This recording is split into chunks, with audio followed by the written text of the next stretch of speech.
The reactor alarm had been screaming for 9 minutes straight, and I could not make it stop.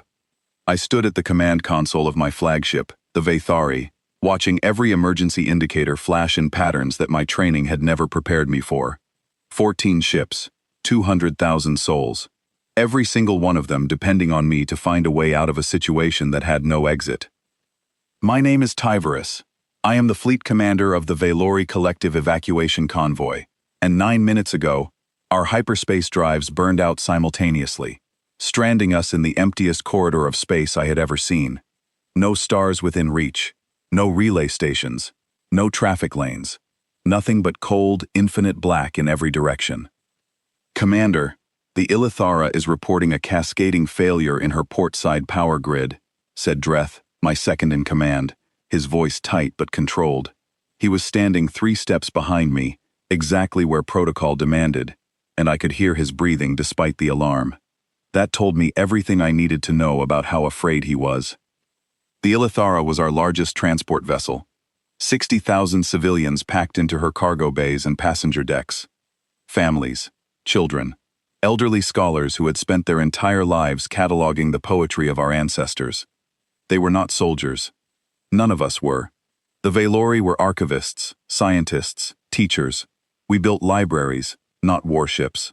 We composed music, not battle strategies. And now, we were dying in the dark. How long before life support fails on the Illithara? I asked. Dreth checked his readout. 71 hours at current consumption rates. 60 if panic increases oxygen demand. 60 hours, less than 3 standard cycles. I turned away from the console, so my crew would not see my face. We had been running for 11 days. Our homeworld, Valor Nines, was being consumed by an expanding gravitational anomaly, a wound in the fabric of space itself, growing wider every hour, swallowing oceans and continents, and everything we had built over 40,000 years of civilization.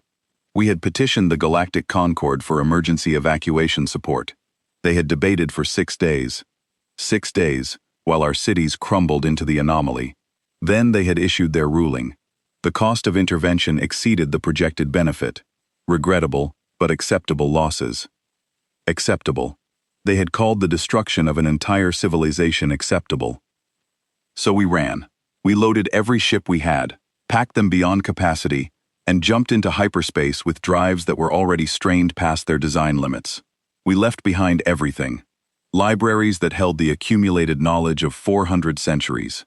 Concert halls where the greatest compositions in galactic history had premiered. Gardens that had taken 1,000 years to cultivate. All of it falling into the anomaly, piece by piece, while we fled with nothing but our lives and the clothes we wore. And now, even that was being taken from us.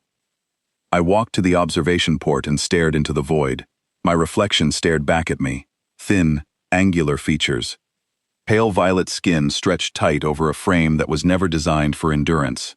Large eyes built for reading in dim library chambers, not for scanning hostile darkness. I looked exactly like what I was, a scholar pretending to be a commander, leading a fleet of poets to their grave.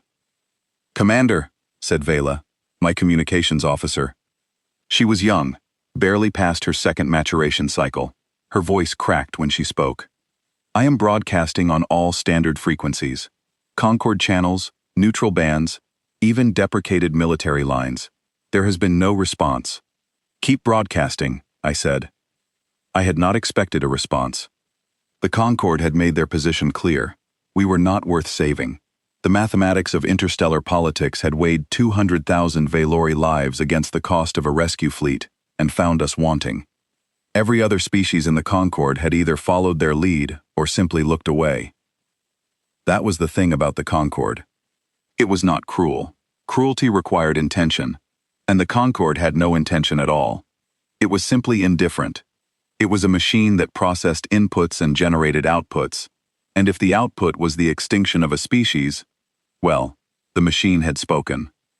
"There is something else," Vela said, interrupting my thoughts. "I am picking up a faint signal on an unregistered frequency. It does not match any Concord encoding I recognize. It is crude, almost primitive. Source? Unknown. It is distant and intermittent, likely background radiation or debris echo."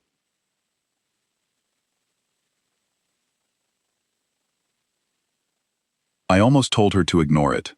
In that moment, standing in the cold light of a dying fleet, I almost made the decision that would have ended us all. But something stopped me. A feeling I could not name. A tiny fracture in the wall of despair that had been building inside my chest for 11 days. "Log it," I said. "Monitor it. Tell me if it changes." She nodded and turned back to her station. The hours that followed were the longest of my life. I moved between ships via short-range shuttle, inspecting damage, reassuring civilians, lying to their faces with every word I spoke. "Everything will be fine. Help is coming. We just need to hold on a little longer." I said these things knowing they were not true, and the people I said them to knew it as well, but we all participated in the performance because the alternative was to scream.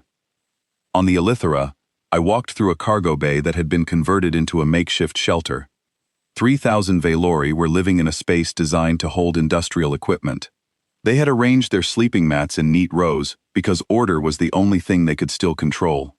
Children sat in clusters, drawing pictures on the metal floor with mineral sticks. One child had drawn a house with a garden. Another had drawn a sky full of stars.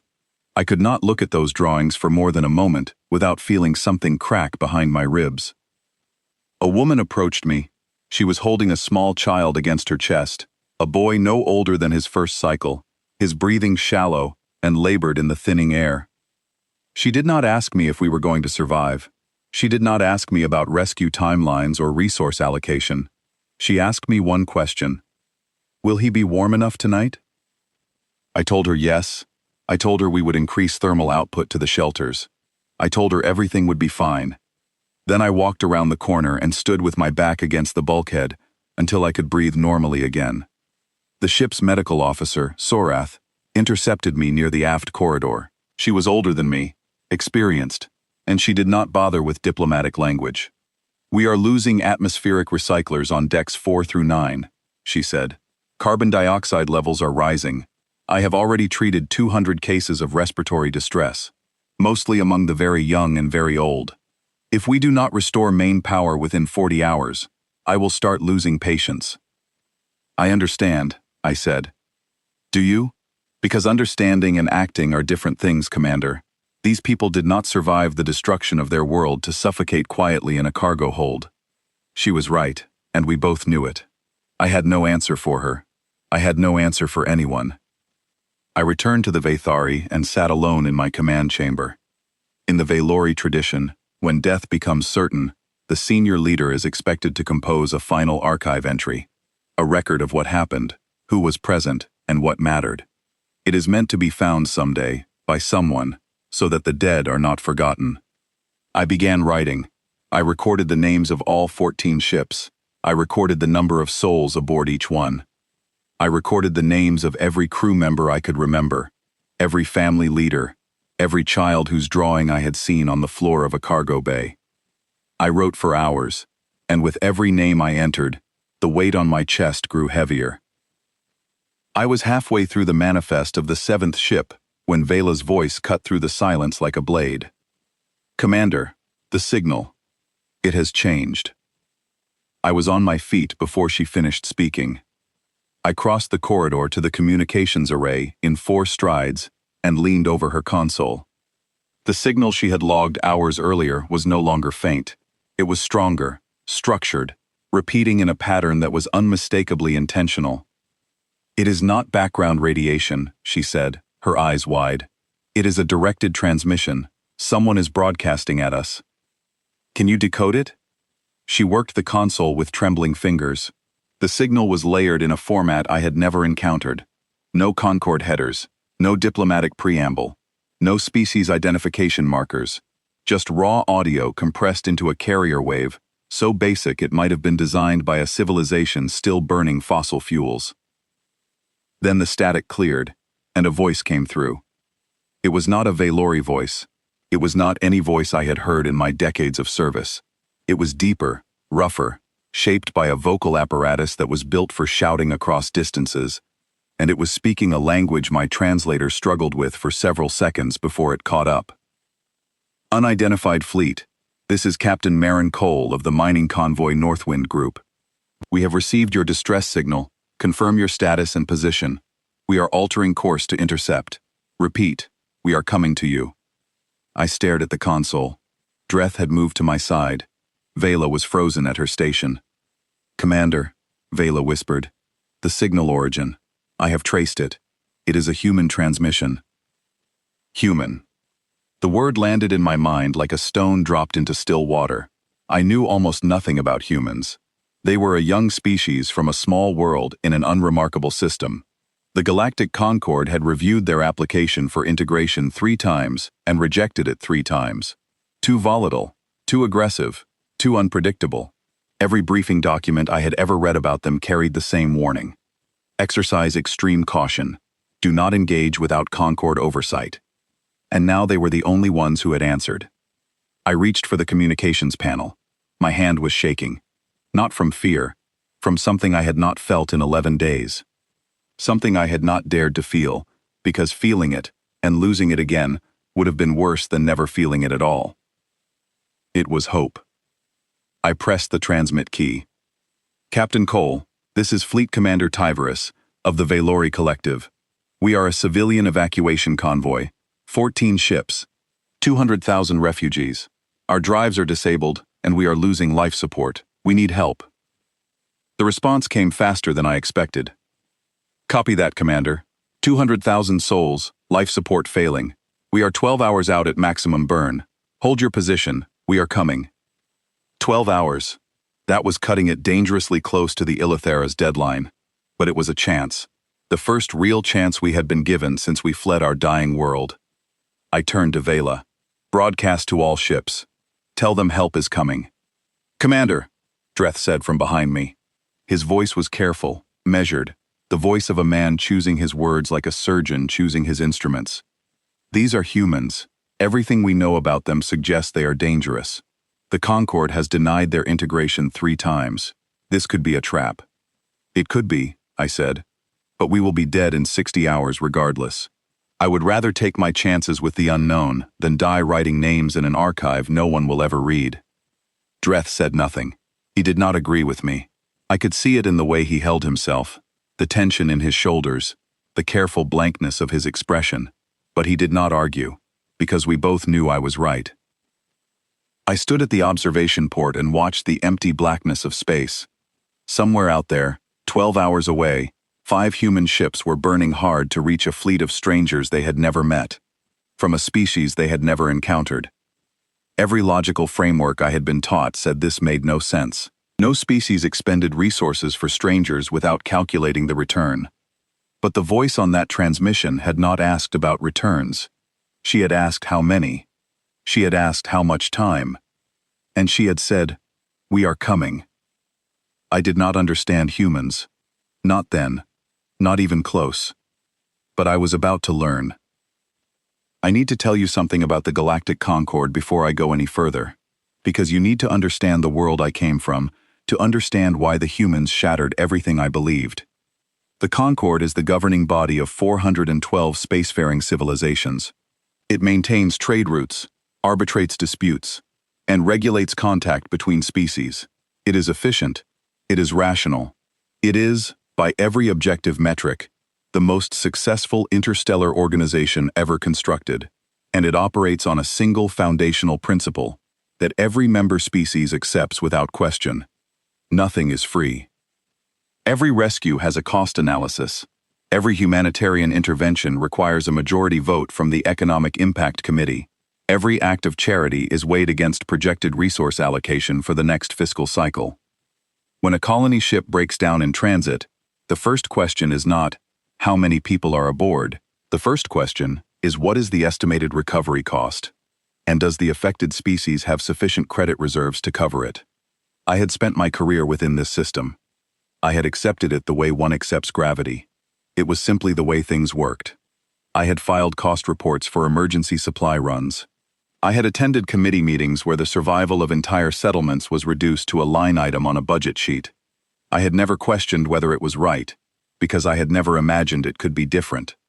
12 hours after Captain Cole's transmission, I was about to see a different way entirely.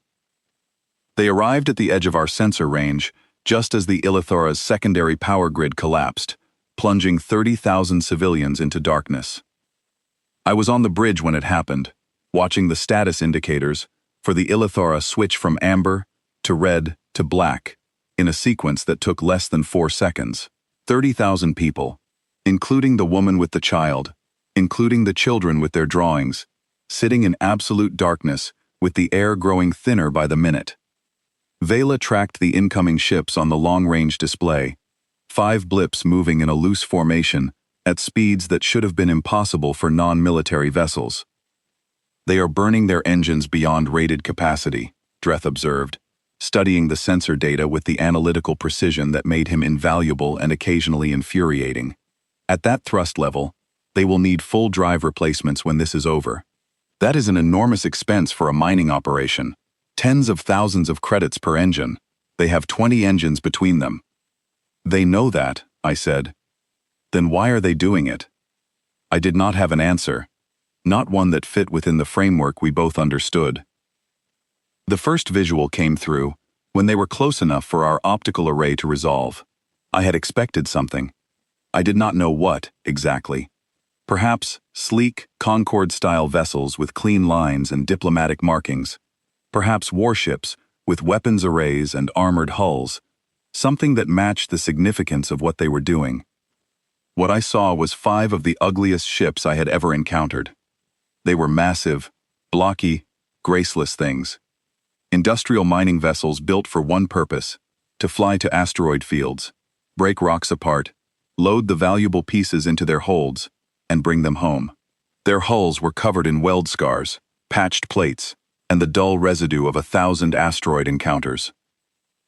One of them, the Galloway according to its hull markings, had a section of plating that was a completely different color from the rest, as if the original section had been ripped away by an impact and replaced with whatever scrap metal was available.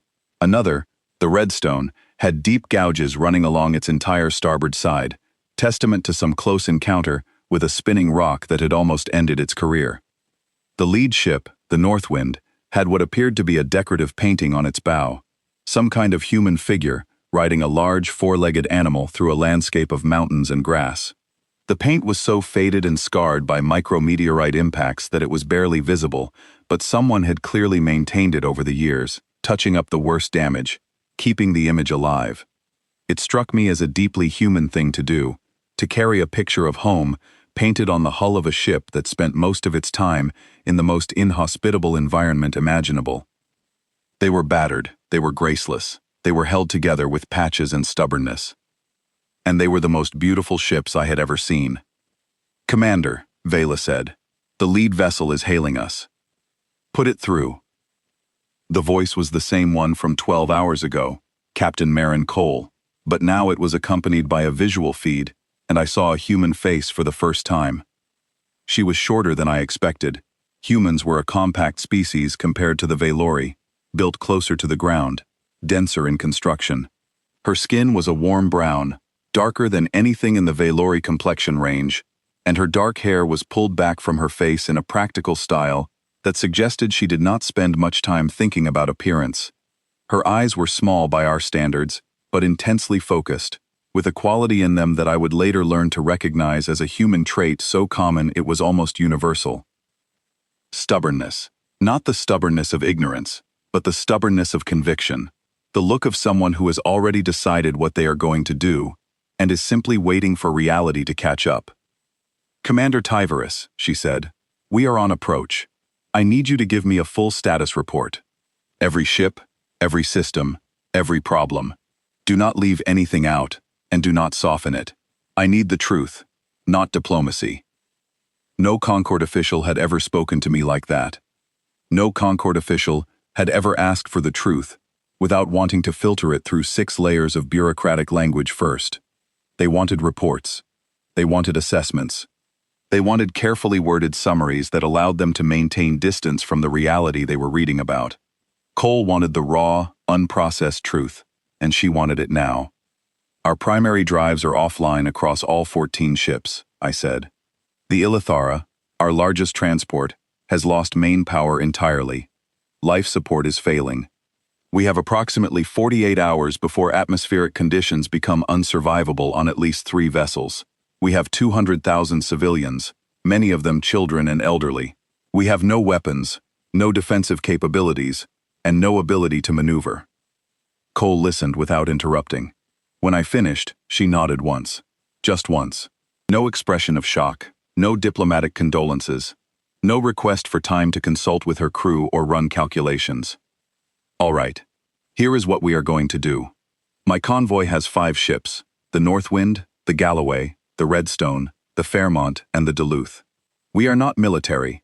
We are not rescue vessels. We haul ore from deep space asteroid fields. But we have engineers. We have power generators. And we have space. We are going to dock with your fleet and start stabilizing your ships. The Ilithara first, since she is in the worst shape. Captain Cole, Dreth cut in from behind me. His voice carried the precise, measured tone of a man reciting protocol from memory. We appreciate your willingness to assist. However, we must discuss terms. What compensation do you require for this intervention?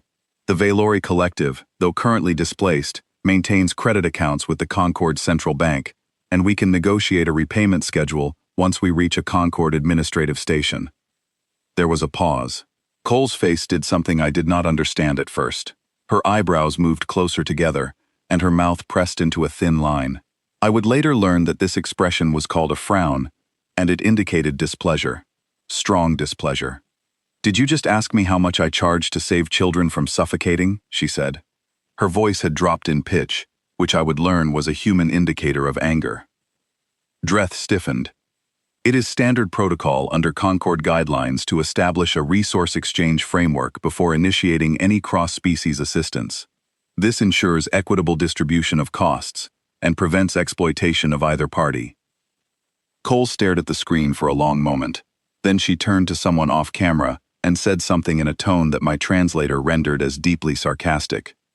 I caught the words Concord guidelines repeated, with an inflection that stripped them of all authority. When she turned back, her expression had shifted to something harder. Let me make this simple. There are no terms. There is no bill. There is no resource exchange framework. You have 200,000 people who are going to die if we sit here negotiating like this is a trade deal, so we are not going to negotiate. We are going to help you, because you need help. That is the entire framework. Does it fit on a form?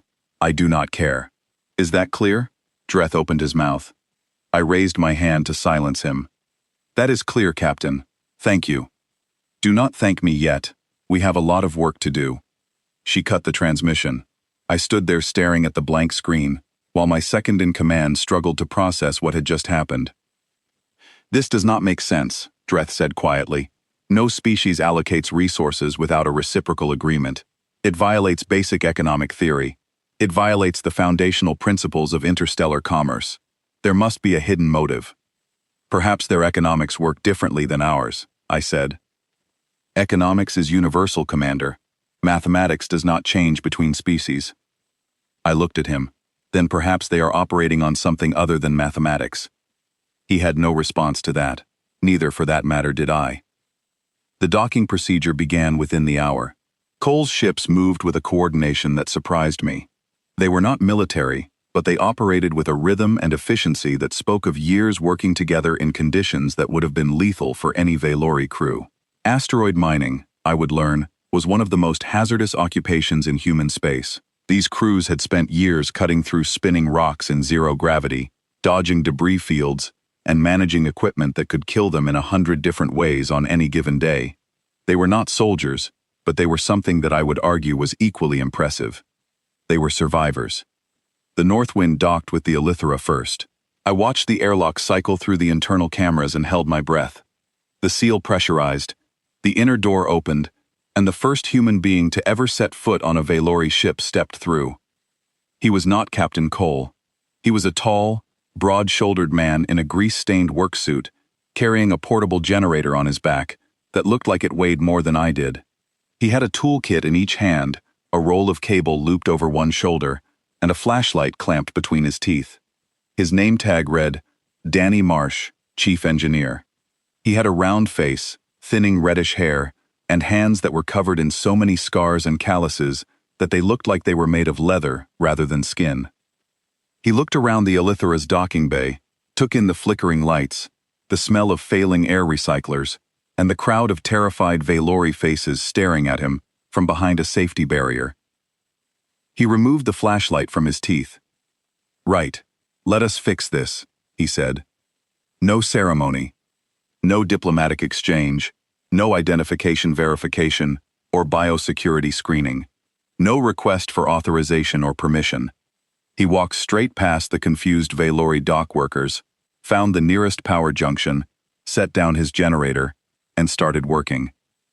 Within 20 minutes, there were 40 humans aboard the Elithera, engineers, mechanics, power systems specialists, and several people whose official job titles seemed to be unrelated to engineering, but who appeared to be equally competent with tools.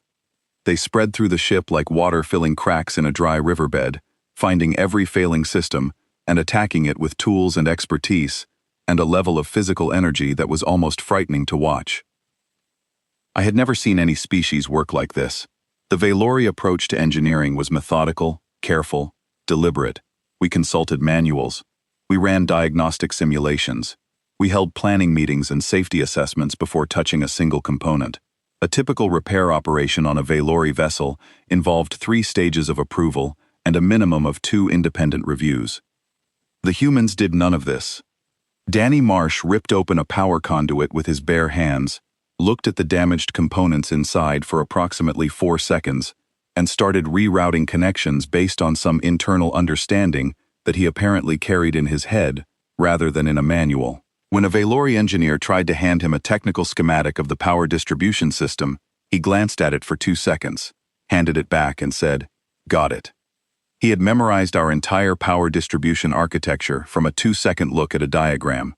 Our engineers spent 3 years studying that architecture in school. Another human, a woman named Claire Bishop who had dark curly hair and an expression of permanent cheerfulness, was crawling through the ventilation shafts with a welding torch, sealing leaks in the atmospheric containment system. She was singing while she worked. Singing. In a ship where people were slowly losing the ability to breathe, this human was wedged into a ventilation shaft with sparks flying around her head, and she was singing a song about walking on sunshine. I stood in the corridor outside the ventilation access panel, watching sparks rain down from the ceiling, listening to this alien woman sing in a language I barely understood, and I felt something break open inside me. It was not just gratitude, though that was part of it. It was the sudden, disorienting recognition that I was witnessing something I had never encountered in all my years of interstellar service, something that did not fit into any category I possessed. I was watching people who helped, because helping was what they did, not for profit, not for political advantage, not because a committee had authorized the expenditure, because a ship full of strangers was in trouble and they had the tools to fix it, and for them, that was enough. 4 hours after the humans boarded the Elithera, main power was restored to decks 4 through 9. The lights came on. The air recyclers hummed back to life. The atmospheric composition readings on my console shifted from red back to green, one by one, like flowers opening. And in a cargo bay where 3,000 Valori had been sitting in the dark, breathing thinning air, praying to gods who had let their world be swallowed by an anomaly, the atmosphere cleared, and a child started laughing. That sound, that single peal of laughter from a child who had been breathing recycled fear for 11 days. It broke something inside me that I did not know was holding together. I turned away from the observation window and pressed my hands against my face and stood there until the trembling stopped. Meanwhile, on the lower decks, something else was happening. Something that none of us expected, and that changed the way I understood humans more than any feat of engineering ever could. The human crews had brought their own food and water supplies for the operation, standard rations, packed for the work crews, but when they saw the Valori children, thin and dehydrated and staring at them with those enormous eyes that our species is known for, they stopped eating. Every single one of them stopped eating and started handing their food to children. I watched a burly mining technician named Sam Finley, a man who stood nearly twice the height of a Valori child, sit down on the deck plate, cross his massive legs, and carefully open a food container. He broke the contents into small pieces and handed them to the ring of children who had gathered around him, drawn by curiosity and hunger in equal measure. The children had never seen a human before. They had never encountered a species with warm skin. Valori body temperature runs significantly cooler than the human average, and when the children touched Sam Finley's hands and felt the warmth radiating from his skin, they reacted with astonishment. Several of them climbed into his lap. Others pressed their small hands against his arms, marveling at the heat. One child fell asleep against his chest, lulled by a heartbeat that was slower and stronger than any Valori heartbeat. Sam Finley sat there for 45 minutes, barely moving, letting alien children use him as a living blanket, while their parents watched from a distance and tried to understand what they were seeing. I tried to understand too, and then I stopped trying and simply accepted it. Cole contacted me as her teams moved to stabilize the other ships. "Your power systems are old but well built," she said. "My people can stabilize all 14 ships within 20 hours.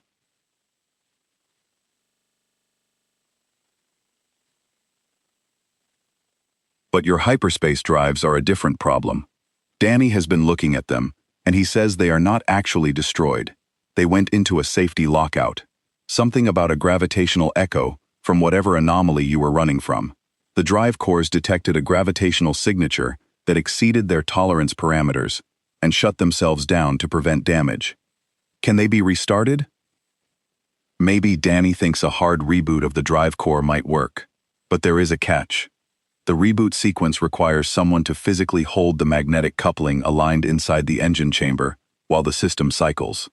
The magnetic clamps that normally hold the coupling in position were damaged in the shutdown. Someone has to do the job manually, and during the cycle, the chamber floods with radiation. I understood immediately. That would be lethal. Danny says he can rig a partial shield from mining equipment that would reduce the exposure to survivable levels. He would make it through, probably, but it would not be comfortable, and the long-term effects are not something anyone wants to discuss right now. You cannot ask one of your people to do that. Cole looked at me through the screen with an expression I was beginning to recognize.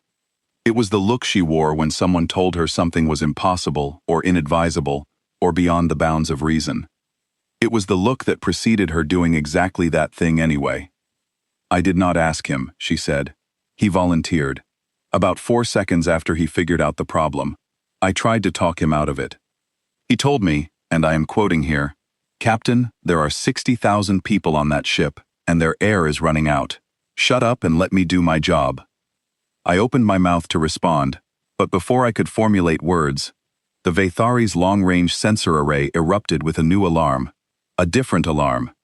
Not the slow, grinding emergency of failing systems, but the sharp, urgent scream of an incoming threat.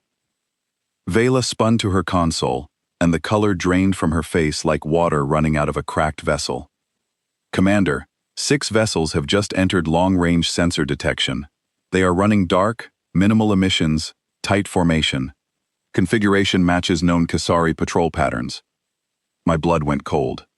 The Kasari were pirates, slavers, predators who stalked the edges of Concord space like parasites, targeting vulnerable ships and stripping them for cargo, technology, and living bodies to sell in markets that the Concord pretended did not exist. They operated in packs, they were heavily armed, and they were very, very good at what they did. They tracked distress signals the way a predator tracks the scent of wounded prey. And they had been tracking ours. 6 warships, against 14 unarmed civilian transports, and 5 mining vessels with no weapons systems. I opened a channel to Cole. "Captain, we have a serious problem." "I see them on my scopes," she said. Her voice had changed. The warmth was gone. The casual directness was gone. What replaced it was something cold and flat and focused, like a blade being drawn from a sheath. 6 Kasari raiders," I said. "They prey on disabled fleets and isolated convoys. They will demand unconditional surrender. If we comply, they will take our people. All of them. Every man, woman, and child. If we resist, they have the firepower to destroy us."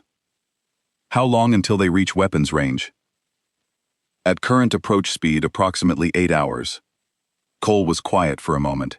I could hear her breathing on the open channel. When she spoke again, her voice carried a weight that made the air in my command chamber feel heavier. as if the artificial gravity had increased by a fraction. Commander Tyverus, I need you to listen to me very carefully. I want you to begin transferring your civilians to our ships immediately. Start with the children, then the elderly, then everyone else. Move fast, load them in so tight they are standing on each other's feet if you have to. Every single person off your vessels and onto ours. As many as we can physically fit. Your ships cannot hold 200,000 people. They will hold as many as we can fit. And while we are loading, Danny is going to start that engine reboot. Because when those pirates get here, your fleet is going to jump to safety, and you are going to take our civilians with you. I felt a cold understanding settle over me. And what will you do?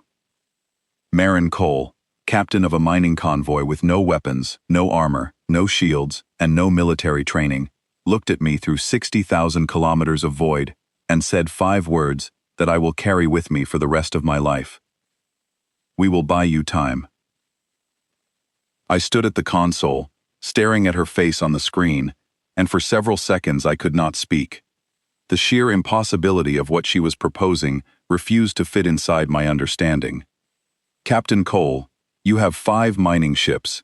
They have 6 warships with military-grade weapons and shielding. You have no armaments whatsoever.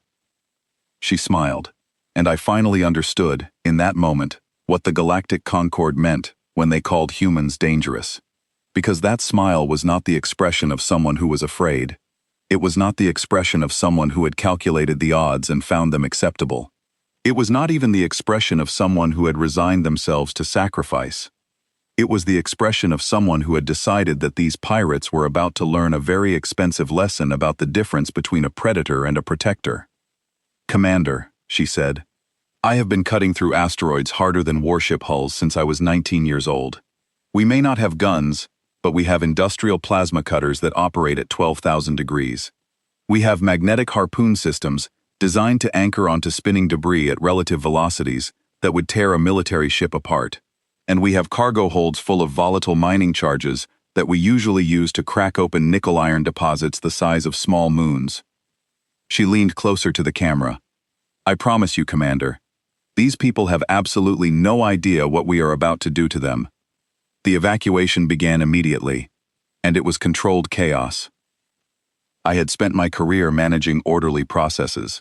Valori culture values structure, precision, and calm above almost all other qualities. We plan before we act. We deliberate before we decide. We move carefully, thoughtfully, with full consideration of consequences and contingencies. What happened over the next 6 hours was none of those things. It was a desperate, screaming, physically exhausting operation to move as many living beings as possible from 14 ships to 5. The math was brutal. Cole's 5 mining vessels had a combined cargo and living space capacity that could hold perhaps 80,000 Valori, in conditions so cramped they would barely be able to breathe. The remaining 120,000 would stay on the Valori ships and jump with them. But the 80,000 on the human ships would be safe regardless of what happened, because Cole's ships would be too engaged with the Kasari to be boarded. The humans organized the transfer, not with procedures or protocols or carefully calibrated flowcharts, with bodies and voices and sheer physical force. I watched Danny Marsh, who should have been resting before his radiation exposure ordeal, carry 2 Valori children under one arm and an elderly scholar over his shoulder, moving at a jog through corridors that were not designed for his species' larger frame. He bumped his head on every doorway. He did not slow down once. When a docking tunnel jammed, he kicked it open with his boot rather than wait for a repair team. Claire Bishop set up a relay system through the transfer points, stationing a human at every junction to direct traffic. She communicated with her team through short, sharp bursts of language that my translator could barely keep up with. There were no complete sentences, no polite phrasing, no requests or suggestions, just raw, efficient information transfer. Deck 6, clear. Deck 7, 40 more coming through. Move them. Bay 3 is full. Route to Bay 4. Now, go. The Valori civilians were terrified and confused. They had been told they were safe, and now they were being told to run again. Some of them froze in the corridors, unable to make their legs move. Some of them collapsed and wept. The youngest children did not understand what was happening and simply went limp, refusing to walk, refusing to be carried, refusing everything, because their small minds had absorbed as much fear as they could hold and had shut down. The humans picked them up and carried them anyway. I watched Sam Finley spend 4 precious minutes coaxing an elderly Valori woman out of a corner where she had curled into a ball. She had lost her partner to the anomaly. She had lost her home. She had lost everything except her life, and now someone was asking her to move again, to run again, to trust again, and she could not do it. Sam did not speak her language. She did not speak his, but he sat down next to her on the cold deck plate, took her hand in his massive calloused grip, and made sounds. Not words exactly. Sounds, low, gentle, rhythmic sounds that my translator could not decode, but that I somehow understood completely. He was telling her it was going to be okay. Not with language, with presence, with the simple, physical act of being there and refusing to leave. She let him lead her to the docking tunnel. As they walked, she held his hand so tightly that her fingers left visible marks on his skin. He did not pull away. He did not wince. He matched her pace exactly, step for step, and when she stumbled, he caught her without breaking stride. While the evacuation proceeded, Cole was coordinating her defense strategy. I patched into her command channel and listened, trying to understand the plan she was assembling from spare parts, creative thinking, and what I can only describe as industrial-grade audacity. "Owen, I want the Galloway positioned here," she said, indicating a point on the tactical display that my sensors mirrored on my own screen. "You still have 20 mining charges in your hold, correct?" Owen Drake, captain of the Galloway, confirmed. His voice had the same flat, focused quality as Cole's. These people had shifted into a mode that I had never encountered before. Not panic, not bravado. Something colder and more efficient than either. "Good. I want you to dump those charges in a spread pattern across their approach vector. Space them at 100-meter intervals. When the lead Kesari ships fly through the field, detonate the charges remotely. It will not destroy them. Their shields will hold. But the concussive force will scatter their formation and disrupt their coordinated targeting." Owen responded with enthusiastic confirmation and a suggestion involving something he called a shotgun spread that would increase the dispersal pattern. Cole approved immediately. "Nate, the Redstone has the strongest harpoon array in the convoy. 6 launchers, correct?" Nate Perry, captain of the Redstone, confirmed. 6 magnetic harpoon launchers rated to anchor onto spinning asteroids at relative velocities that would shatter most military-grade equipment. "I want you to anchor onto their lead ship the moment they enter your effective range and start dragging. Maximum thrust, full power, haul them off course. If you can tether 2 of them together, even better. Tie them up. Make them deal with each other before they deal with us." Nate said something about the harpoon cables being rated for 300 tons of dynamic load and asked whether Kesari warship hulls were harder than nickel-iron asteroids. Cole said she seriously doubted it. "Katie, the Fairmont has the best plasma cutters in the convoy. Military-grade precision on industrial-grade power. I want you to make fast passes on their engine sections. You know how we cut through a spinning rock without losing the ore face? Same principle. High-speed approach, single precision cut, across the engine housing. Pull away before they can bring weapons to bear. Target propulsion systems. A ship that cannot move, cannot chase." Katie Shaw, captain of the Fairmont, acknowledged with a single word that my translator rendered as confirmed. She then asked about cutting depth, and they had a brief technical exchange about optimal beam focus for penetrating military hull plating that sounded disturbingly similar to a conversation about mining techniques. "And the Duluth?" asked Pete Lawson, captain of the 5th and smallest ship in the convoy. "What is my role, Captain?" Cole paused. The silence lasted 3 seconds. When she spoke, her voice was different, softer, as if she was about to ask something that cost her personally to say. "Pete, the Duluth is the fastest ship we have, the most maneuverable, and she has the smallest crew. I need you for something special." "I am listening." "I want you to charge directly at their command ship, full speed. Everything the Duluth has. A straight-line approach at maximum acceleration. A ramming approach, Pete said. Not a question. A statement. His voice was calm, much too calm for what was being discussed. Not a ram, a decoy. You push straight at them, no deviation, no evasion, making them think you have lost your mind. At the last possible moment, 400 meters out, you fire every escape pod, full crew evacuation. Then the Duluth hits them on autopilot, at maximum velocity. The impact will not destroy the command ship, but it will shatter their bridge section and take out their fleet coordination systems. Without their command ship directing the attack, the remaining vessels will lose tactical cohesion. So I lose my ship. You lose your ship. Yes. Pete Lawson was quiet for 3 seconds. I counted them. Each one felt like it contained a lifetime. Then he said, "She has been a good vessel. 18 years I have had her. She deserves to go out fighting, not hauling rocks." "I will make it count, Captain." There was no argument, no negotiation, no request for compensation, or insurance guarantees, or even a moment of hesitation.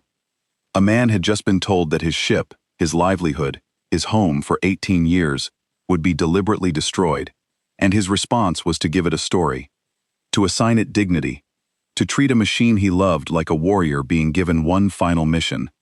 I did not understand these people. I was beginning to accept that I might never fully understand them, and I was beginning to think that this was not because they were incomprehensible, but because the framework I had been given to understand the galaxy was missing something fundamental. While the tactical preparations continued, Danny Marsh and 2 volunteers descended into the engine chamber of the Ilithera to begin the drive reboot sequence. I watched on the internal cameras as they suited up in radiation gear that was clearly not designed for this level of exposure. The suits were mining equipment, built to handle the ambient radiation of asteroid fields and solar flares, not the concentrated output of a hyperspace drive core during a full reboot cycle.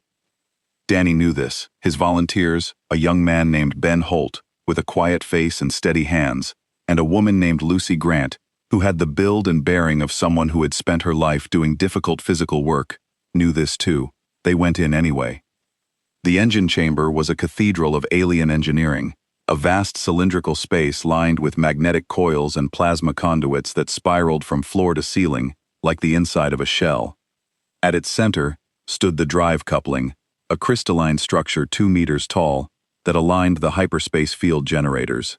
It was beautiful, in the way that all precision-crafted things are beautiful, and it was currently the only thing standing between 200,000 people and oblivion. During the reboot cycle, someone had to hold the coupling in exact alignment while the magnetic clamps recycled. The clamps had been damaged when the drive shut down. They needed approximately 11 minutes to reset. During those 11 minutes, the coupling had to remain perfectly still, held in position by hand, while the chamber flooded with radiation from the drive core's initialization sequence. Danny positioned himself at the coupling and braced his hands against it. The crystal was cold. I could see his breath fogging in the chamber's atmosphere. Ben and Lucy took positions at the secondary regulators on either side of the chamber, ready to manage the power flow and monitor the reboot sequence. "Starting the sequence," Danny said over the comm. His voice was steady, the voice of a man who had made his peace with what was about to happen and decided to get on with it. I watched the radiation counter on the chamber's monitoring panel. The numbers were climbing, slowly at first, like an animal waking from sleep, then faster as the drive core began its initialization cycle. The hum of the generators filled the chamber, a deep vibration that I could feel through the Vathari's hull, even though we were docked to a different section of the Ilithara. "Radiation at 40% of threshold," Sorath reported from beside me. She had joined me on the bridge to monitor the humans' vital signs remotely. Her expression was that of a doctor watching someone walk into danger and being unable to stop them. "Their suits will provide adequate protection up to approximately 60%. Beyond that, exposure becomes cumulative and increasingly damaging." "How long is the full cycle?" "If their calculations are correct, approximately 11 minutes. 11 minutes. In galactic terms, an insignificant span of time. In that chamber, surrounded by rising radiation, holding a crystal coupling steady with nothing but muscle and willpower, it was an eternity. On the camera feed, I could see Danny's arms beginning to shake. The coupling was vibrating as the drive core powered up, oscillating at frequencies that transmitted directly through the crystal into his hands and arms and shoulders. The structure weighed more than he did. He was holding it in place through nothing but physical strength and a determination that bordered on something beyond rational. Radiation at 55%, Sorath said. Danny, Cole's voice came over the comm from the north wind. How are you doing in there? Having the time of my life, Captain. His voice was strained, compressed, the words pushed out between clenched teeth. Remind me to file a complaint with the union about working conditions. Even then, even in that moment. Humor. I would learn that humans use humor the way other species use prayer, as a shield against the unbearable. Radiation at 62%, Sorath said. Her voice had lost its clinical detachment. He has exceeded his suit's protective threshold. Unshielded radiation is now reaching his body. Cumulative damage will begin immediately. I leaned toward the comm. Mr. Marsh, you are exceeding your equipment's protective capacity. The radiation is reaching you. You need to consider withdrawal. With respect, Commander, I am going to finish what I started. 7 more minutes. The coupling is holding. I am holding. We are all going to hold. The exposure at this level could cause permanent physiological damage. Then I will deal with that after your people are safe. 7 minutes, Commander. Just give me 7 minutes. I looked at Sorath. She looked at me. Neither of us spoke, because there was nothing to say that would change what was happening. This human was choosing to absorb radiation that would shorten his life and damage his body, and he was doing it for 60,000 people he had never met, from a species he had encountered for the first time 12 hours ago, and he was doing it with the tone of someone discussing a minor inconvenience. The minutes crawled by like wounded animals. On the sensor display, the Kesari flotilla grew closer, 6 warships in attack formation, moving with the confident precision of predators who had done this 100 times before and never failed. They had transmitted their demand 2 hours ago. Surrender the fleet. Hand over the population for processing, or face destruction. They had used the word processing, and every species in the galaxy knew what that word meant when a Kesari used it. Cole had sent back a single-word transmission in response. My translator had struggled with it, cycling through several possible interpretations, before settling on a rendering that was, even in translation, deeply and impressively profane. I did not fully understand the anatomical reference being made, but the sentiment required no translation at all.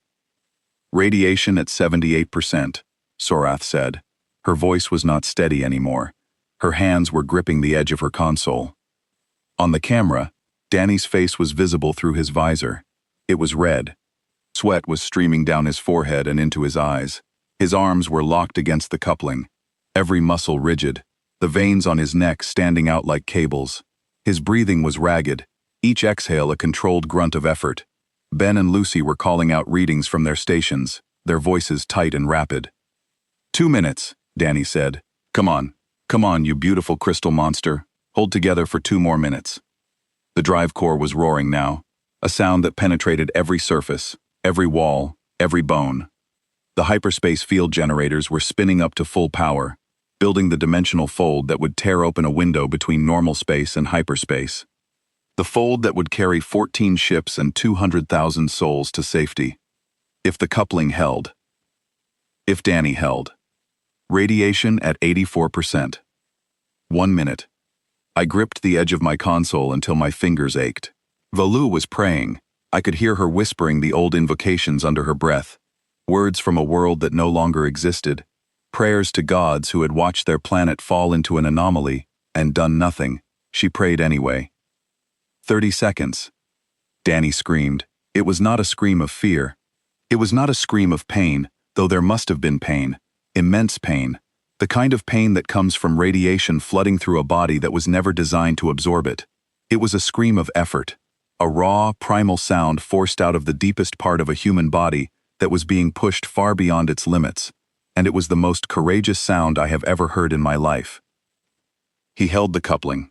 Through that last 30 seconds, through the final surge of the reboot cycle, through the wave of radiation that flooded the chamber with a light so bright the camera feed whited out completely, he held on. then silence. Cycle complete. Ben Holt's voice came through the comm, ragged and breathless and shaking with something that might have been relief, or might have been awe. Coupling aligned, clamps engaged, magnetic locks holding at full strength. The drives are online, Commander. All 14 ships.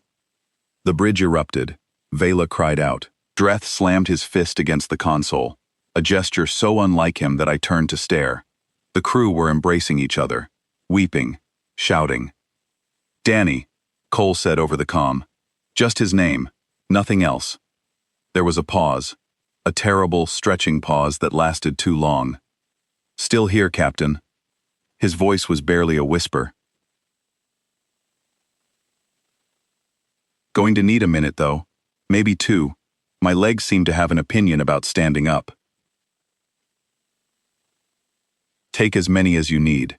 You have earned them all.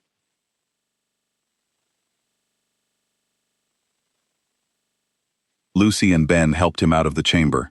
On the camera, I watched them half carry him through the corridor, his legs dragging, his arms limp at his sides. A Valori medical team met them at the junction, and Sorath's counterpart on the Illithera immediately began emergency treatment. But there was no time to process what had just happened. No time to sit with the enormity of what Danny Marsh had just done, because the Kasari had arrived. 6 warships dropped into combat formation at the edge of our defensive perimeter. They were beautiful in the way that all predators are beautiful, the way a blade is beautiful, the way a storm is beautiful when you are not standing beneath it. Sleek, angular, dark-hulled vessels with weapons arrays that glowed with charged energy along their spines. Each one was 3 times the size of Cole's largest ship and carried enough firepower to reduce a mining vessel to vapor in a single coordinated salvo. Cole's voice came through the fleet-wide channel. Calm, controlled, cold as the space between stars. All right, everyone. The Valori drives are online. Commander Tyverus, on my mark, you are going to spin up your hyperspace generators and jump every ship you have out of this sector. Do not wait for us. Do not slow down. Do not look back. You take your people and you run. Captain Cole, we cannot leave you here to face this alone. You are not leaving us. You are following orders. My orders. And my orders are to get 200,000 civilians, including the 80,000 currently packed into my cargo holds, out of danger. We will handle the rest. With 5 mining ships against 6 warships. Commander, I have been doing impossible things with inadequate equipment my entire career. This is just another day in the belt. The Kesari lead ship broadcast a final demand, a voice I did not recognize, speaking in the clipped, efficient syntax of professional predators. Surrender your fleet. Hand over all biological assets for processing. Resistance will result in total destruction. You have 60 seconds to comply. Cole opened a response channel. She did not speak for several seconds. When she did, her voice was quiet, not angry, not defiant. Quiet in the way that deep water is quiet, with everything that matters happening beneath the surface. This is Captain Marin Cole of the Northwind Mining Group. I have a counteroffer. You turn your ships around and leave this sector. You do it now, and you do it fast. Because if you do not, I am going to take your fleet apart, with tools that were designed for cutting rocks, and I am going to enjoy every second of it. The Kasari commander laughed. I heard it clearly over the channel. A short, sharp bark of amusement. The sound of someone who has never been challenged by prey and finds the concept entertaining. 60 seconds, he repeated. Cole cut the channel. Owen, now. The Galloway surged forward and dumped its remaining mining charges. 20 volatile ore-cracking explosives, each one designed to fracture asteroid surfaces and expose mineral deposits. They were not military ordnance. They had no guidance systems, no proximity fuses, no shaped charges.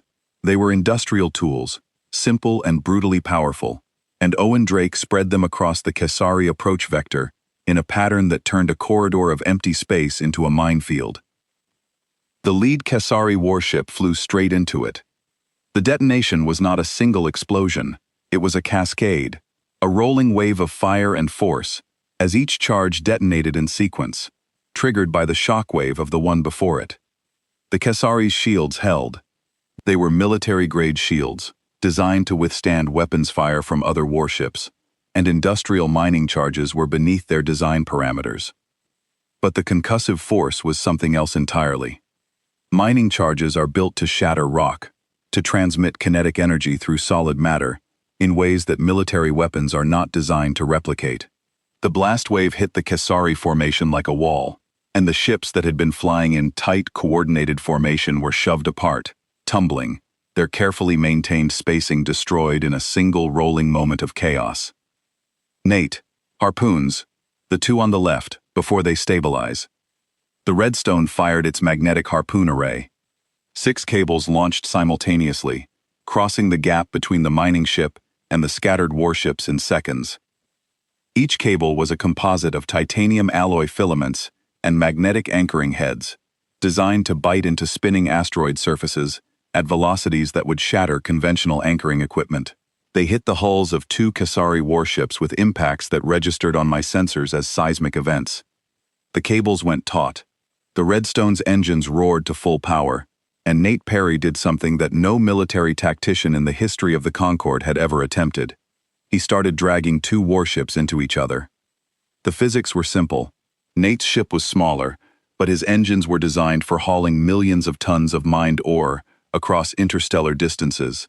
The thrust-to-mass ratio was enormous, and the harpoon cables, rated for 300 tons of dynamic load each, held firm against hulls that were designed to resist energy weapons, but had never been tested against the grinding, persistent, mechanical force of an industrial anchor. The 2 Kesari ships, unable to break free, unable to cut the cables without exposing their hulls to the cutting beams of the other human ships, were slowly, inexorably pulled together. Their shields collided, energy cascaded between them. Their weapons systems, designed to fire outward at enemy vessels, could not target a threat that was literally attached to their own hull. The pirates had not expected this. Their tactical doctrine was built around preying on defenseless transports and crippled merchantmen. They had protocols for dealing with military escorts, armed merchant defenders, even Concorde patrol ships. They had no protocol for a mining vessel that was trying to tie their fleet into a knot with industrial cable. Katie, go. The Fairmont surged forward with an acceleration that mining ships were not supposed to achieve. Katie Shaw had overridden her engine safety limiters, pushing past every rated parameter, every design specification, every line of cautious engineering that said this much thrust from this class of vessel was inadvisable. She brought her ship screaming past the nearest untethered Kesari warship at a distance measured in meters, not kilometers. As she passed, her plasma cutters fired. 4 beams of superheated plasma, each one rated at 12,000 degrees, struck the warship's engine housing in a precise line. Katie had spent her career making precision cuts on spinning asteroids, finding the fault lines, reading the grain of the rock, separating valuable ore from worthless material, with cuts so clean they looked polished. A Kesari engine housing, by comparison, was almost embarrassingly straightforward. The warship's main drive exploded, not catastrophically, because Katie's cut had been precise enough to disable rather than destroy, rupturing the fuel containment without triggering a full detonation. The ship went dark, its engines dead, its hull venting plasma and coolant into the vacuum. It began to drift, powerless and silent. 3 warships neutralized, 3 remaining. But the surviving Kesari were adapting. They had been shocked, confused, caught off guard by opponents who fought with tools instead of weapons. But they were predators, and predators learn fast. The 3 remaining warships broke formation, spreading out to prevent being tethered or caught in another mining charge cascade. They began firing, concentrated salvos of energy weapons that lit up the darkness with bright lines of destruction. The Galloway took a hit, then another. Owen Drake's ship shuddered and began venting atmosphere from a breach in her midsection. Cole ordered him to pull back, to get behind the Valori fleet and tend to his damage. Owen complied, but not before dumping his last 4 mining charges directly into the path of the pursuing warship, forcing it to break off its attack run. The Northwind was trading fire now, using her plasma cutters as weapons, sweeping the beams across any Kesari ship that came within range. The cutters were not designed for combat. They had no tracking systems, no predictive targeting algorithms. Cole was aiming them manually, by eye, using the same instincts she used to cut ore deposits out of tumbling asteroids. She was hitting her targets. "Pete," Cole said, "your turn." The Duluth had been holding position at the rear of the human formation throughout the engagement. Now she began to move, slowly at first, building speed, her engines glowing brighter as Pete Lawson pushed them to maximum output. She turned toward the Kasari command ship, the largest and most heavily armed vessel in the pirate flotilla, and began accelerating on a direct intercept course. "All hands, this is Captain Lawson." Pete's voice came over the open channel, clear and calm, and carrying the weight of 18 years spent aboard a ship that was about to become a missile. "We are making our final run. Evacuation in 90 seconds. Set your pod coordinates for the Valori fleet's position. It has been an honor serving with every single one of you. Last one to the escape pods buys drinks at Meridian Station." I heard laughter on the channel. Faint, strained, but real. These people were laughing in the face of destruction, because that was how they coped, how they processed, how they transformed fear into fuel. The Kasari command ship recognized the threat. It opened fire with everything it had, pouring energy weapons into the Duluth's approaching hull. Beams and projectiles hammered the mining ship, tearing through plating, ripping away sections of superstructure, setting fires that burned in the oxygen-rich compartments.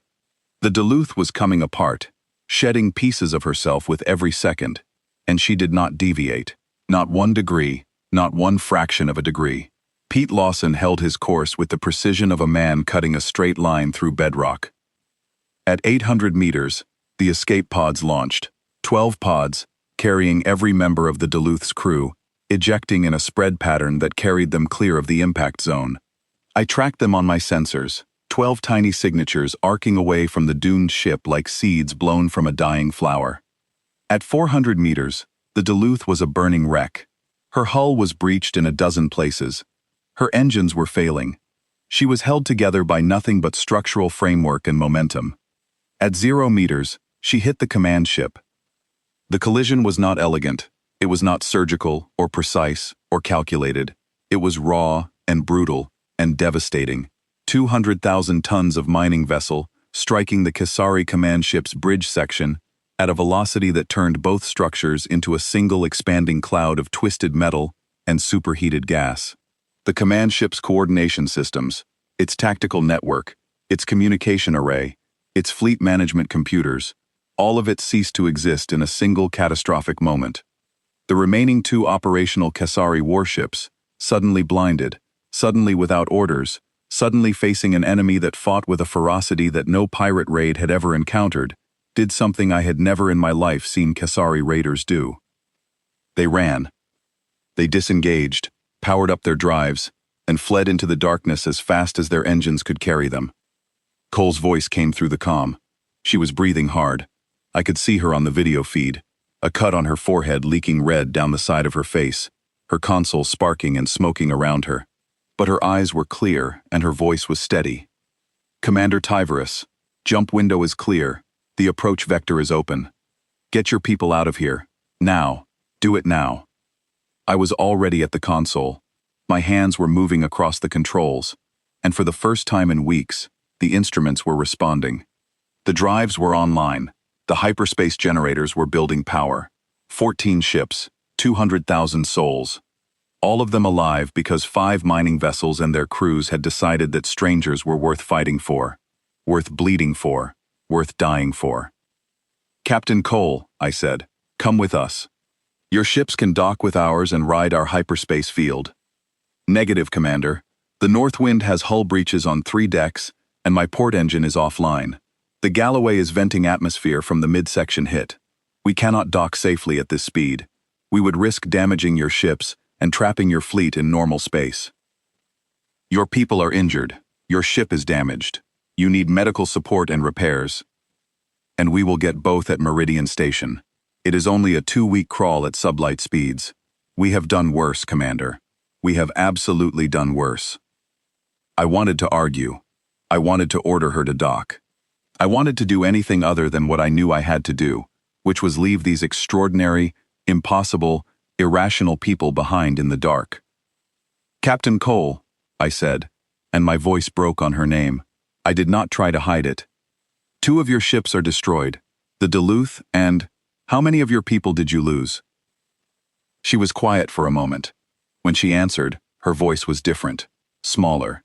The cold command voice was gone, and in its place was something raw and human, and deeply, unbearably sad. 14. We lost 14 of our people. 14 humans. Dead. Gone forever. For 200,000 Valori strangers, they had known for less than a day. I will remember their names, I said. I will send you the list, she said. And then, with a shift in tone that I would later recognize as a fundamental human survival mechanism, the ability to find lightness in the darkest moments, she added, Now jump, Commander. Before I change my mind about being noble and start sending you an invoice. I ordered the jump. The hyperspace windows opened, 14 shimmering tiers in the fabric of space, glowing with the light of folded dimensions. My fleet moved through them one by one, each ship crossing the threshold from danger to safety in a flash of displaced photons. The last thing I saw on the sensor feed before the window closed behind us was the Northwind, battered and burning, listing to port with one engine dark and 3 hull breaches glowing red in the vacuum. Her running lights were still blazing, every single one, as if Cole had ordered them turned on specifically to give us something to see as we left. Something to remember. Then the window closed, and the humans were gone. We emerged from hyperspace in neutral territory 4 days later, a Concord administrative station on the edge of civilized space. It was an ugly structure, a bureaucratic hive of docking bays and processing centers and conference rooms, where decisions that affected millions of lives were made by committees who would never meet the people those decisions destroyed. It was the most welcome sight any of us had ever seen. The Concord response was immediate and entirely predictable. A diplomatic team met us at the docking ring with data tablets full of documents to process, forms to complete, and expressions of carefully calibrated sympathy. A senior official named Liaison First Grade Ketvori expressed the Concord's relief and satisfaction at our survival, and began explaining the 7-stage procedure for refugee intake processing. I let him talk for approximately 2 minutes. Liaison Ketvori, I said, and something in my voice made him stop mid-sentence. I am going to tell you what happened to us out there, and you are going to listen without interrupting. And when I am finished, you are going to ensure that the Galactic Concord, every representative, every committee member, every species that voted to classify our destruction as an acceptable loss, hears every single word. He blinked at me. Fleet commanders did not speak to Concord officials this way. It was not protocol. It was not done. I no longer cared about protocol. I told him everything. The failed drives, the dying ships, the distress beacon that broadcast for hours without a single Concord vessel responding, and the humans. 5 mining ships that had thrown away a fortune in cargo, burned out their engines, rewired our power systems with borrowed tools and borrowed time, held our drive couplings in lethal radiation, fought off 6 pirate warships with plasma cutters and mining charges and harpoon cables, and a ship turned into a battering ram, and then refused to leave until every single Valori was safe. I told him about Marin Cole, who had asked 3 questions. How many? How much time, and what do you need? And nothing else. I told him about Danny Marsh, who had absorbed radiation that might shorten his life by years or decades, holding a crystal coupling steady for 11 minutes, and then asked when he could go back to work. I told him about Pete Lawson, who had sacrificed his ship, his home, his livelihood of 18 years, without a single moment of hesitation, and whose only concern had been making sure his crew got to the escape pods before impact. I told him about Sam Finley, who sat on a cold deck plate and held an old woman's hand because words were not necessary for kindness. I told him about the 14 humans who would never go home because they had chosen, freely and without obligation, to stand between strangers and oblivion. When I finished, Ketvori was silent for a long moment. I watched his face cycle through several expressions, none of which suggested that anything I had said would alter the Concord's institutional response by a single degree. That is a remarkable account, Commander, he said carefully, choosing each word with the precision of someone navigating a diplomatic minefield. I will ensure it is included in the official incident record. However, I must note that the humans remain an unintegrated species, and any formal recognition or commendation would require a full committee review, a majority vote of the Integration Assessment Board, and compliance with standard diplomatic protocols governing interactions with non-member civilizations. I stared at him. This creature, this polished, manicured, perfectly calibrated bureaucrat, was standing in front of me, explaining the committee process for acknowledging that 14 people had died saving my civilization.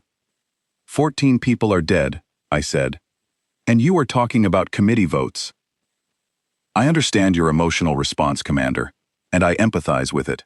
However, the Concord operates on established procedures that have maintained stability across 400 species for 3,000 years. Emotional responses, while entirely understandable and valid, cannot be allowed to supersede institutional protocols that serve the greater good. I have never struck another living being in my entire life. I am a Valori.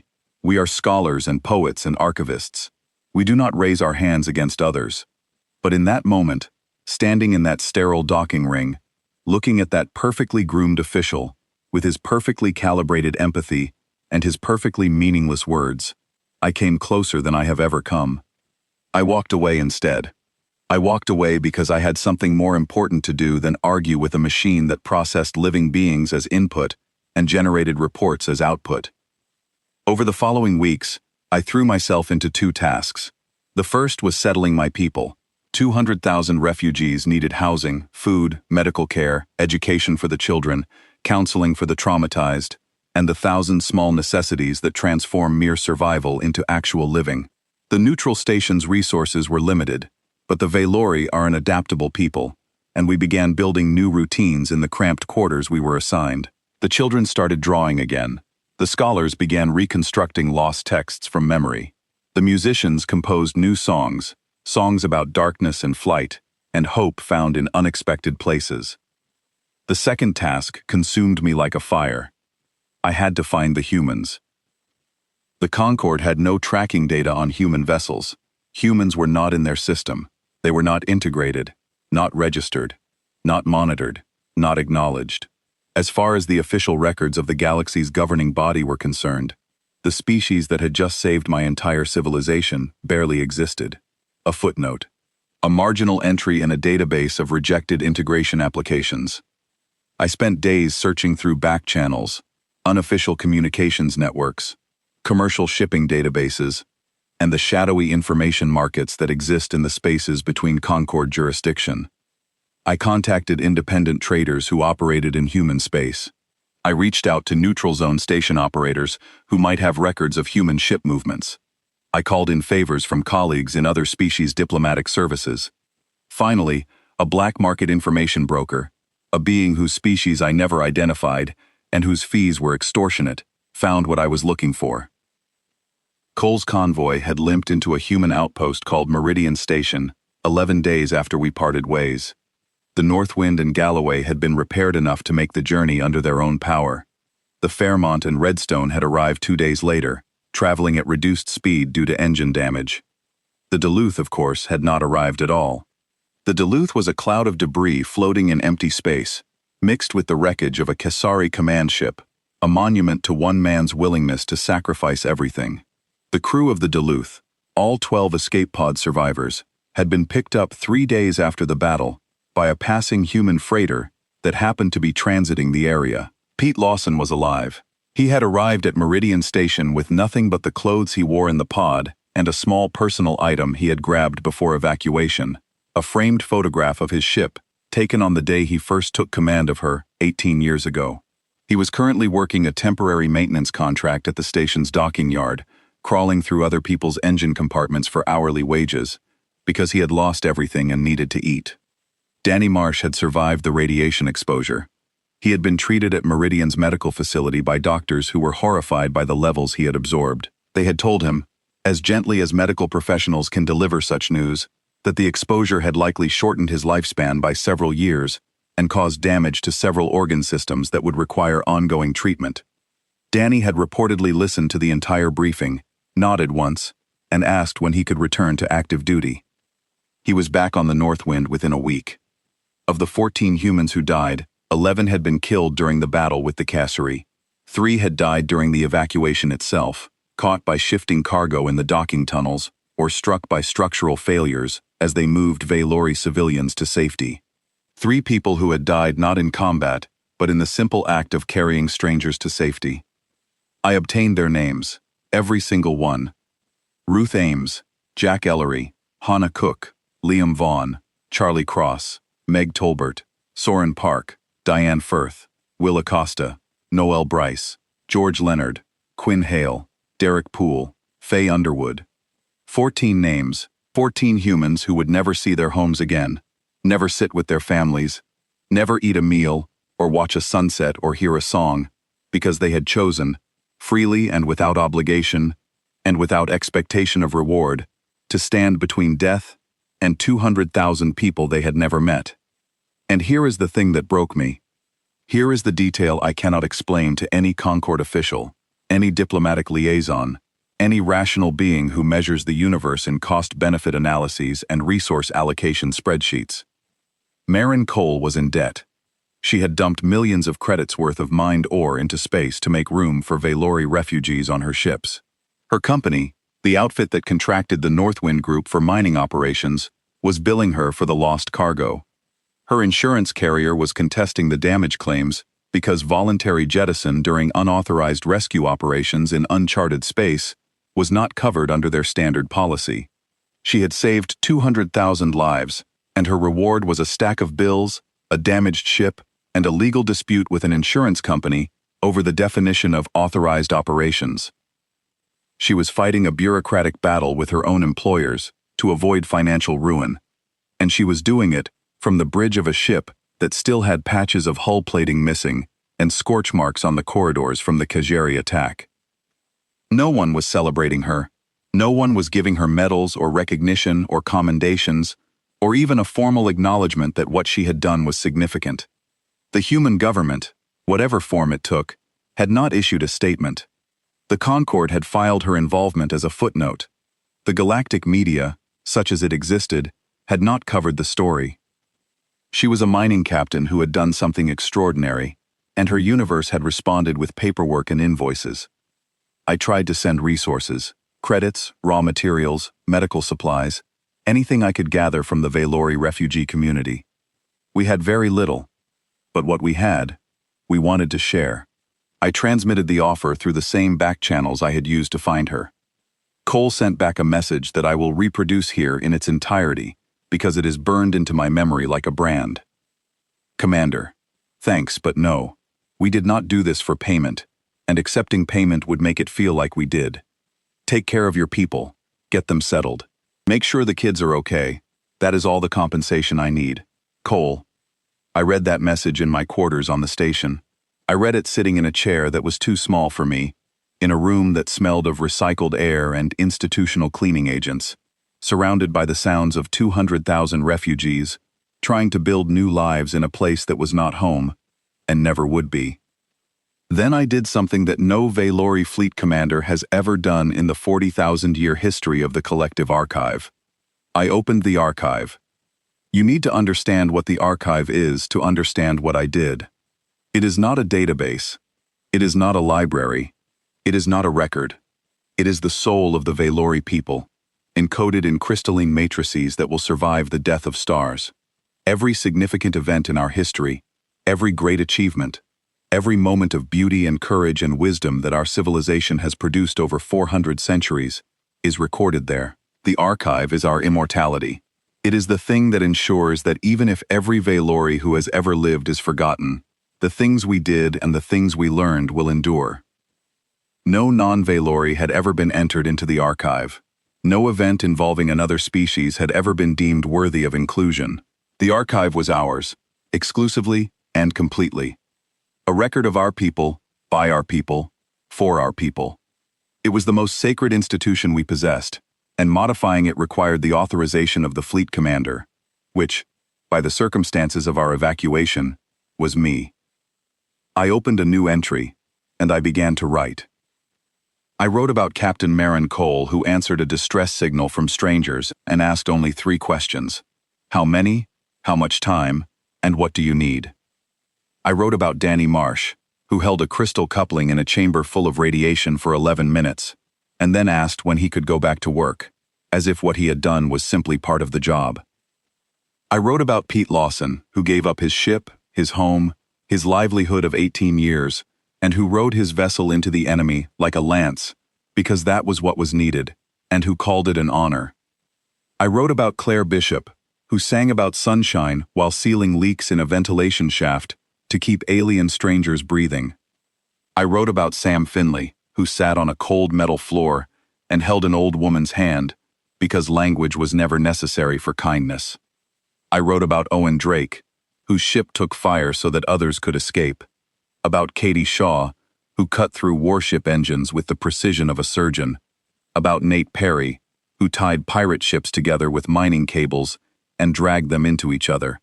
About Ben Holt and Lucy Grant, who stood in a radiation-flooded chamber because their friend needed help and they would not let him face it alone. And I wrote about Ruth Ames, Jack Ellery, Hannah Cook, Liam Vaughn, Charlie Cross, Meg Tolbert, Soren Park, Diane Firth, Will Acosta, Noel Bryce, George Lennard, Quinn Hale, Derek Poole, and Faye Underwood. 14 names entered into a record that spans 40,000 years. 14 humans, immortalized alongside the greatest heroes and most defining moments in Valori history. They would be there when the last star burned out. They would be there when the crystalline matrices were found by whatever civilization comes after us, and after the Concord, and after everything we know. They would be remembered. I made sure of that. And at the end of the entry, I wrote a note, not for the Valori, not for historians or scholars or archivists, for whoever else might read these words in the millennia to come, a note about humanity, written by someone who had been taught everything wrong about them and learned the truth in the hardest way possible. The Galactic Concord classifies them as unintegrated, volatile, aggressive, dangerous, unsuitable for membership in civilized interstellar society. These descriptions are not entirely wrong, but they are incomplete to the point of being a lie. Yes, they are aggressive. They are aggressive in defense of the helpless. Yes, they are dangerous. They are dangerous to those who prey on the weak. Yes, they are volatile. They are volatile in their compassion, unpredictable in their kindness, and utterly, magnificently irrational in their willingness to sacrifice everything they have for beings they have never met. Do not mistake their roughness for cruelty. Do not mistake their informality for ignorance. Do not mistake their strange humor for a lack of seriousness. And above all, above everything, do not test what they will do when the defenseless are threatened. You will not enjoy the lesson. I speak from the experience of having witnessed it. I sealed the entry and closed the archive. 3 months later, on a day that had begun like every other day in the refugee settlement, a communication relay flagged a message that had been bouncing through 6 relay nodes, 2 commercial shipping buoys, and 1 very confused neutral zone communication satellite. It was addressed to Commander Tyverus, Valori Collective, wherever you are. It was from Cole. No formal heading, no diplomatic preamble, no species identification markers, or Concord communication protocols. Just words on a screen, typed by calloused hands on a battered mining ship console, transmitted across a distance that should have made casual conversation impossible. Hey, Commander. Heard through the grapevine that you made it to safe harbor. Glad to hear it. Especially glad the kids are okay. They were good kids. Quiet, but good. Danny says hello. He is back on full duty and complaining about everything, which means he is fine. Pete got a new ship, named her the Duluth II, because he is sentimental like that, and I gave up arguing with him about it years ago. The Northwind is patched up and flying again. We picked up a new ore contract near the Kepler Belt. Good deposits, decent money. Should have the insurance situation sorted by next quarter, assuming the lawyers stop being difficult, which they will not, because they are lawyers. If you are ever near Meridian Station, the first round of drinks is on me. I mean that. You and your whole command staff. We will make room. We always do. Stay safe out there, Commander. And if anyone gives your people trouble, you have my frequency. I will come running. Cole out. I read that message 7 times. I did not know what a round of drinks entailed in human custom. I did not know what the Kepler belt was, or why its ore deposits were considered decent. I did not understand the reference to lawyers, or why they were expected to be difficult. But I understood everything else. I understood that Marin Cole, a woman who had lost 2 ships, 14 crew members, and nearly her financial livelihood, was back at work. Not celebrating, not resting, not waiting for recognition that would never come, working. Hauling rocks in the belt, patching her ship, arguing with insurance companies, and offering to come running if we needed her again. As if what she had done was just part of life. As if saving 200,000 strangers and fighting off a pirate fleet with mining tools was something that happened, and then you moved on, and you went back to work, because work needed doing, and rocks needed cutting, and the universe did not stop spinning just because you had done something extraordinary.